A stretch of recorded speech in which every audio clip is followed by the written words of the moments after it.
ये पिछले वर्ष ही जून में जेल से बाहर आए थे और इन पे हत्या सहित कई गंभीर मुकदमे अरसद पर भी थे और बाकियों की भी क्रिमिनल हिस्ट्री है। और ये जेल से आने के बाद ही लगातार घटना कर रहे थे और ये फरार थे।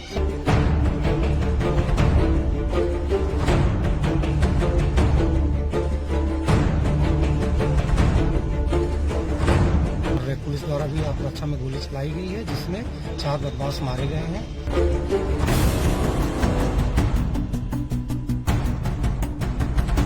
यूपी पुलिस के एसटीएफ के इंस्पेक्टर हैं सुनील, उनके मुठभेड़ में गोली लगी है। उनको उपचार के लिए यहाँ लेकर आए थे।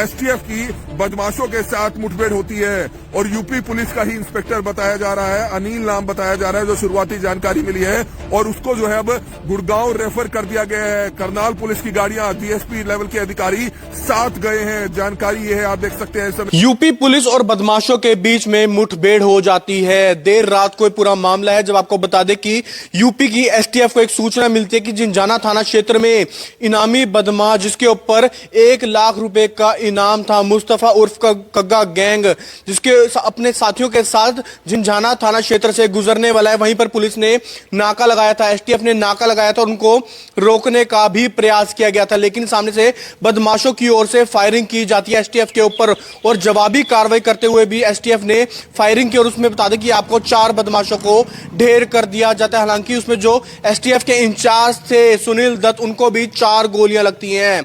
आपको बता दें कि पूरा जो मामला है शामली में घटता है, लेकिन जैसे ही आरोपियों को अस्पताल लेकर जाया जाता है, डॉक्टर उन्हें मृत घोषित कर देते हैं। लेकिन उसी समय जब पुलिस, जो सुनील दत्त है, उनको भी जब गोली लगती है, 4 गोलियां लगती है, उनको आनंद फानन में करनाल के निजी अस्पताल अमृतधारा में लेकर आया जाता है। और वहां पर जो उनको 4 गोलियां लगने के बाद जो उनको मेदांता गुरुग्राम में रेफर कर दिया जाता है, क्योंकि वो गंभीर हालत में उनको लेकर आया जाता है। हालांकि अब उनकी हालत कैसी है वो बहरहाल अभी कुछ भी पता नहीं चल पाए, क्योंकि 4 गोलियां लगती हैं। लेकिन इनामी बदमाश मुस्तफा उर्फ कग्गा गैंग के 4 बदमाश थे, जिनको जो है पुलिस ने एनकाउंटर के बाद ढेर कर दिया गया। हालांकि कई मामले उनके ऊपर दर्ज थे, लेकिन एक बड़ी वारदात जो है यूपी के शामली में हो जाती है। एसटीएफ को इन्फॉर्मेशन मिली थी कि कोई बड़ी घटना जिले में होने वाली है।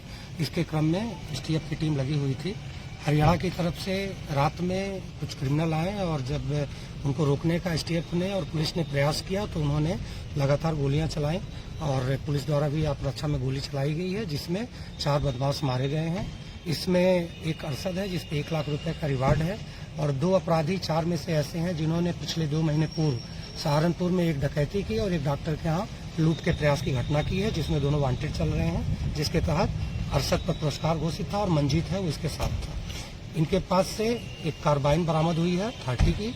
इसके अलावा 2 पिस्टल बरामद हुई है और काफी भारी मात्रा में कारतूस, पोनिया बंदूक, जो कि सहारनपुर की घटना में प्रयुक्त हुई थी, वो मिली है और एक ब्रेजा कार बरामद हुई है। सर, कब से फरार चल रहे थे?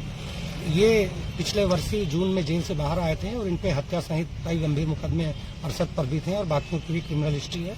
और ये जेल से आने के बाद ही लगातार घटना कर रहे थे और ये फरार थे। सर, किस गैंग से जुड़े हुए थे ये लोग? सर, मुस्तफा का बताया गया 2011 में हाँ, ये पहले मुस्तफा के साथ थे, उसके बाद ये मुकीम काला के साथ जुड़े हुए थे और मुकीम काला के एनकाउंटर के बाद अरसद पूरे गैंग को संचालित कर रहा था। फिर से इसको पूरी तरीके से ये लोग कर रहे थे। सर, जिस तरीके से घटना हुई, घटना में स्थानीय पुलिस का क्या रोल रहा है? कि जिस तरह से चर्चा ये भी है कि स्थानीय पुलिस को जानकारी नहीं थी घटना की। ये सब बेकार की बातें हैं।